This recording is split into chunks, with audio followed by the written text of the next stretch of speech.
ഇതിൽ ജയിച്ചത് അപ്പൂസാണ്. അവൻ തോറ്റുപോയി.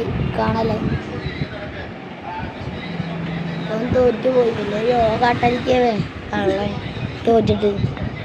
അപ്പം അതിലുണ്ട് ഒരു ബിസ്ക്കറ്റ്. കൊടുക്ക്. പൊട്ടിയത് ചേട്ടാ എന്നെ തിന്നോ? മറ്റാളെ പൊട്ടിച്ചിട്ടേ അവൻ എന്നിട്ട് വേറെ ആൾക്ക് കൊടുക്കുക. എന്താല്ലേ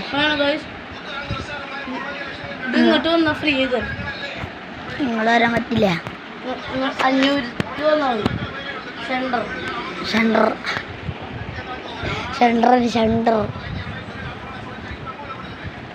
കമന്റില് സെൻഡർന്ന് കേട്ടാ.